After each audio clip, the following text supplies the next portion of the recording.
สวัสดีបងប្អូនជាមួយនេះខ្ញុំតែបងប្អូនឬឆ្លៃស្នេហ៍សាតានបងប្អូនក៏ផ្លេចជួយចុច Subscribe ហើយនឹងរូបកណ្ដឹងម្នាក់មួយបងប្អូនដើម្បីទស្សនារឿងឆ្លៃស្នេហ៍សាតានទាំងអស់គ្នាបងប្អូនភាគ21 22ចុះឪនាងបំបីបំបាក់គ្រូសាយើងវាមានគិតពីបាបកម្មដែរទេគេសួរទាំងទឹកភ្នែកក្រហមចង់ច្រាឈាមគាត់មិនបានធ្វើប្រាប់ហើយថាមិនមែនប៉ាខ្ញុំទេនាងក្រវីក្បាលប្រកែកតមាត់ឈឺផ្ងាស់ខ្លាំងព្រោះគេច្បាច់ខ្លាំងប្រឹងចាប់ដៃគេចេញតែមិនរបូតនាងចង់គិតបែបណាគិតចោះតែកុំគិតថាចង់ចាក់ចេញពីទីនេះឲ្យសោះវាគេវាមុខនាងមុខម្ខាងនាងតូចដួលទៅតាមកម្លាំងគេប្រុងដើរចេញតែនាងមិនព្រមលោកគ្មានសិទ្ធិឃុំខ្លួនខ្ញុំនៅទីនេះទេខ្ញុំមិនបានខុសអីទេនាងខុសតាំងពីនាងគិតថាចង់គេចពីទីនេះគេក៏និយាយយ៉ាងកំណាចមុននឹងបោះជំហានដើរចេញនាងចង់រត់ទៅតាមគេតែកូនចៅគេបិទទ្វារជាប់លេងខ្ញុំដោះលេងខ្ញុំនាងគូសទ្វារខ្លាំងយំឡើងហើមភ្នែកអង្វរឲ្យគេដោះលេងតែសម្រេចនាងចាក់មិនចូលត្រចៀកអ្នកណាសំបីម្នាក់គ្រីនឡើងមកដល់បន្ទប់មុខដូចបិសាចទាញកែវទឹកលើតុគប់ខ្ចាយទៅលើជញ្ជាំងរំសាយកំហឹងនាងចង់ចាក់ចេញទ្រូងគេឆេះឈួលគេមិនព្រមនាងត្រូវតែនៅទីនេះនៅផ្ទះនេះហើយនៅអស់មួយជីវិតលោកប្រុសគេវិញចង់ដើរមកក្បែរតែគេបែរទៅសម្លក់កុំមកអង្វរយើងជំនួសស្រីម្នាក់នោះតែលោកប្រុសធ្វើហួសហេតុពេកអ្នកនាងមូលីមិនទាន់បានរត់ឯណាទោះមិនទាន់ចង់រត់តែនាងគិតចង់រត់លោកប្រុសគេវិញចុកស៊ូគេមិនស្ដាប់ហេតុផលអ្នកណាទាំងអស់ដេញចំណិតចេញពីបន្ទប់ទាំងមុខមួម៉ៅនាងទៅក្នុងបន្ទប់ងងឹតអង្គុយអោបខ្លួនយំឡើងសន្លប់ងើបពីសន្លប់ក៏យំទៀតយំមិនស្រាក់ស្រានទាំងខ្លាចទាំងរងាទាំងភ័យនាងខ្លាចណាស់អ្នកណាក៏បានដែរជួយនាងផង3ថ្ងៃក្រោយមកគ្រានអង្គុយកងតាក់ថ្លាលើសាឡុងមុខងាប់តាំងពីថ្ងៃមានរឿងជាមួយនាងការងារក៏គេមិនធ្វើអង្គុយសម្លឹងមើលទៅទ្វារបន្ទប់ក្រំដីរហូតបានបន្តិចអ្នកបំរើម្នាក់ក៏លើកអាហារចេញពីបន្ទប់ក្រំដីដើរមករកគេនាងមិនព្រមញ៉ាំអីទៀតហើយលោកប្រុសនាងមិនញ៉ាំបែបនេះច្រើនថ្ងៃហើយបើបន្តអាចនឹងឈឺចង់យ៉ាងម៉េចស្រេចតែនាងទៅគេធ្វើជាមនុស្សចិត្តដាច់មិនខ្វល់ទាំងដែលរយយប់គេមិនលក់បក់មិនលះហើយព្រោះតែនាងលោកប្រុសគួរតែអត់អន់ឲ្យអ្នកនាងទៅគេវិញទ្រាំមិនបានចូលមកនិយាយទោះដឹងថាត្រូវមាត់ចាស់វាយក៏គេបថុយយើងជាម្ចាស់ឯងមិនមែនឯងជាអ្នកបញ្ជាក្បាលយើងទេគេនៅតែខ្មើតនៅតែមុខមាំក្រោយដើរចេញពីសាឡុងឡើងទៅលើផ្ទះគេវិញក៏វិក្បាលគិតយ៉ាងម៉េចលោកចំណិតខ្ញុំខ្លាចមូលីកើតអីណានាងបង្អត់បាយខ្លួនឯងច្រើនថ្ងៃហើយអ្នកបំរើម្នាក់នោះសួរគេវិញគិតមួយសន្ទុះទើបនិយាយឡើងត្រូវរកជំនួយពីខាងក្រៅហើយ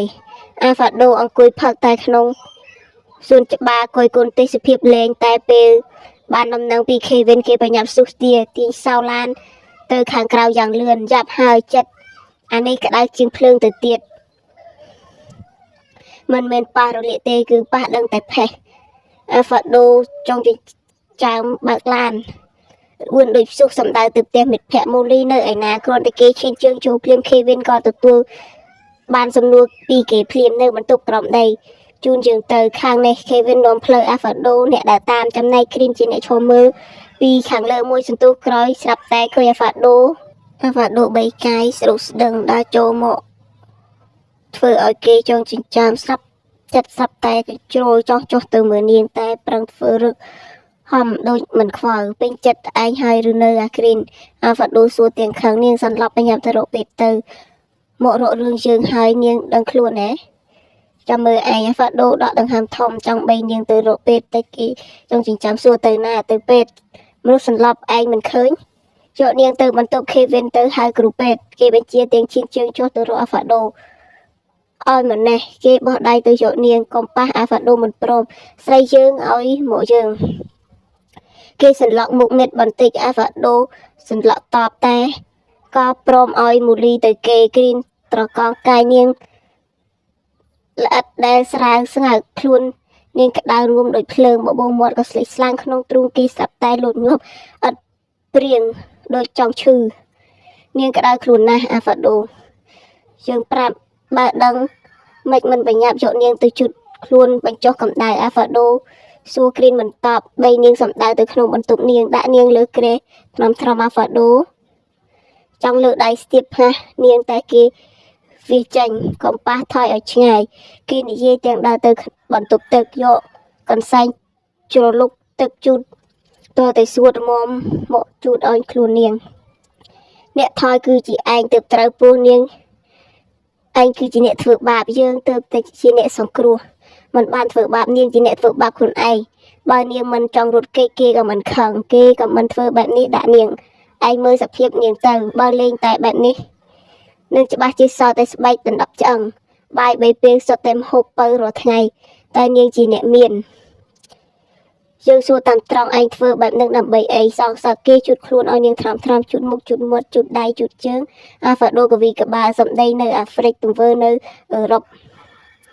សងសឹកឬយកមកមើលថែក៏មកដេញជើងយើងមុំទៅវិញបានហើយ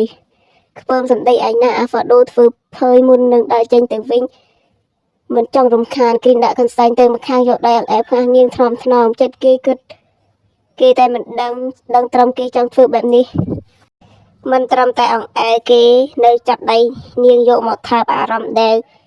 ហេវហៅក៏ប្រែជាស្ងប់គេសម្លឹងមើលមុខនាងមើលហើយមើលទៀតមិនព្រមដកភ្នែកចេញពីនាងនៅថ្ងៃស្អែកនាងតូចដឹងខ្លួន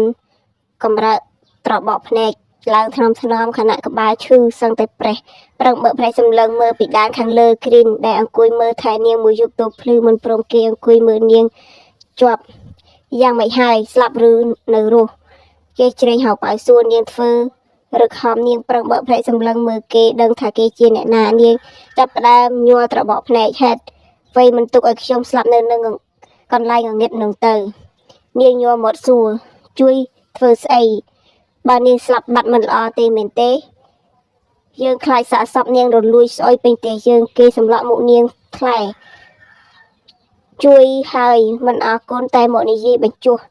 បើលោកខ្លាចគ្រាន់តែឲ្យគេយកខ្ញុំទៅបោះចោលទៅរួចហើយមាត់តាវ៉ាមិនបាត់មួយម៉ាត់ប្រហែលជាមានកម្លាំងហើយ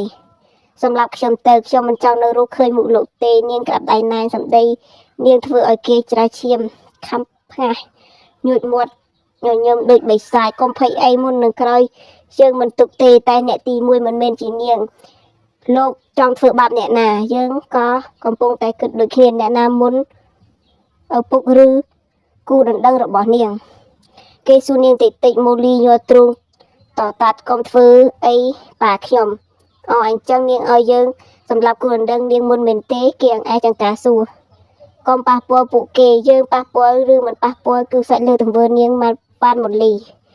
គេញញឹមកំណាចចាប់មុខនាងឡើងសង្កត់សំឡេងប្រាប់នាងតូចទឹកភ្នែកជោគថ្ពាល់សម្លឹងមុខគេកែវភ្នែកនាងបរិសុទ្ធខ្លាំងធ្វើឲ្យចិត្តគេជ្រួលច្របល់ទៅវាមុខនាងចេញមិនចង់ឃើញដើរចេញទៅខាងក្រៅបាត់អាមនុស្សអាក្រក់នាងក្តាប់ដៃណែនយំឡើងស្អកកសឹងតែលេងលឺសំឡេងខ្លួននាងក៏ចាប់ដើមទុនព្រោះគ្មានកម្លាំងមួយសន្ទុះក្រោយនាងអង្គុយផ្អែកខ្នងក្បាលក្រែគិតចង់រិះរកវិធីរត់ស្ដាប់តែលឺសំឡេងបើកទ្វារទៅងាកទៅឃើញគេដើរចូលទាំងមានថាសបបរនៅក្នុងដៃមកធ្វើអីមានការអីទៀតចង់មកគំរាមអីនាងទៀតហើយនេះបបរញ៉ាំឲ្យអស់ពីចានគេហុចចានបបរឲ្យតែនាងងាកមុខចេញគូដណ្ដឹងនាងប្រហែលជាធូរស្រាលហើយយើងមានអារម្មណ៍ថាចង់ទៅសួរសុខទុក្ខគេបន្តិចគេនិយាយបញ្ឈិតបញ្ឈៀងម៉ូលីបែរមកសន្លក់គេច្រាស់ទឹកភ្នែកភ្លាមអាក្រក់ណាស់អាក្រក់ផុតលេខញ៉ាំបបរគេសង្កត់សំឡេងម្ដងទៀតម៉ូលីគ្មានជំរឿក៏ព្រមទទួលចានបបរពីគេតែបបរនៅក្តៅគ្រាន់តែប៉ះនាងប្រញាប់ដកដៃចេញក្តៅណាស់នាងងើបមុខសម្លក់គេព្រោះក្តៅមិនពិតមែនឡើងដូចភ្លើងតែគេកាន់ធម្មតាកាន់ដៃតែម្ខាងទៀតរឿងច្រើនគេបន្ទោសតែជួយផ្លុំបបរបញ្ចុកនាងងាកមុខចេញមិនព្រមញ៉ាំទុកនៅលើតុទៅត្រជាក់ខ្ញុំញ៉ាំខ្លួនឯងកុំឲ្យយើងមកម៉ៅគេគំរាមនាងបែរមកវិញព្រោះឲ្យគេបញ្ចុកទាំងមិនពេញចិត្តគេផ្លុំបញ្ចុកនាងទៅតែអស់ទើបយកថ្នាំហុចឲ្យនាងគ្រូពេទ្យទើបចេញវិជ្ជបញ្ជាឲ្យជប់មិញពេទ្យមកពិនិត្យនាងខ្ញុំមិនផឹកទេនាងងាកមុខចេញមិនបានចង់ជាចង់ស្លាប់ច្រើនជាង ចង់ឲ្យយើងមកចុកទៅលេបរឹកគេលើកចិញ្ចើមសួននាងមើលគេដឹងថាគេមកនិយាយលេងទៅកញ្ឆក់ឆ្នាំពីដៃគេទាញទឹកបាក្រេយកផឹកទោះតែអស់រួចហើយលោកចេញទៅបានហើយស្អប់មុខបីសាច់ណាខ្ញុំមិនចង់ឃើញទេយើងក៏មិនចង់នៅអញ្ចឹងកុំចូលមកទៀតតែយើងចង់ចូលពេលណាក៏បាន